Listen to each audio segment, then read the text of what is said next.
مولانا فضل الرحمن صاحب ته خلک وایي غلط نومونه وایي او په دې کې ستا څه رایه ده؟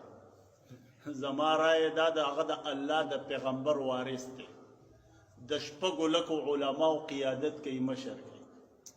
زما ذاتي رایه د هغه باره کې دا د هغه په دې دور کې د الله پاک په ولیانو کې د ټولو نه لوی غټ ولی دی. د الله پاک په ولیانو کې د ټولو نه غټ ولی مولانا فضل الرحمن صاحب دی. ولې د هغه نه یوه شپه تهجد نه دی قضا شوی، که چا راباندې ثابت کړه زمانه دې سر کټ کړي.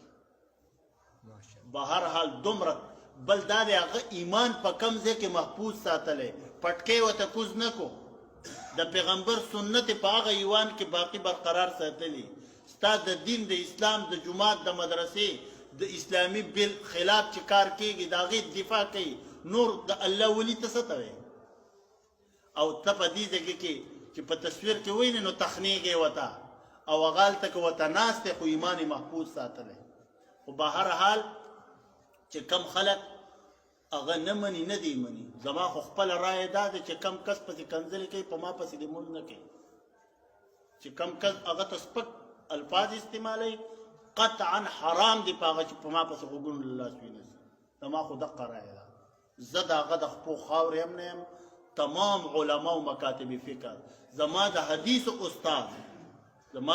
استاد سید شیر علی شاہ صاحب رحمه الله فرمایل اگر چې زما شاگرد دی، زما د حدیثو شاگرد دی، خو په سیاست کې زما امام دی. امام نو لہذا کم از کم رب دی د قیامت په ورځ د هغه په دې توهین آمیز خبرو کې راونیسي جهنم دې ځای دی. بیا د الله پیغمبر ته دې سپک کتلو. زما عمل هغه ځان له شی دی، خو که سپکوالی کې په دې به تا الله تعالی نیسي. عمل زما ټیک د خراب دی، هغه رب ته پته را ولې ته زما الله تعالی څوکیدار را لېږلی چې زما د عمل څوکۍ کېږه. بهرحال کم از کم د علماو توهین کول دا عظیم جرم دی، او کم سړی چې د عالم سپکوالی کوي الله تعالی به خاتمه په ایمان سره نه نصیب کوي. الله تعالی دې د عمل کول توفیق ورکړي. الحمدلله رب العالمین والعاقبة للمتقین والصلاة والسلام علی خیر خلق محمد و آله و اصحابه اجمعین. لایق ما غزوه شهید شوی او د هغه لپاره دعا وکړئ الله یې مغفرت نصیب کړي، درجات یې عالي دي الله تعالی بلند کړي.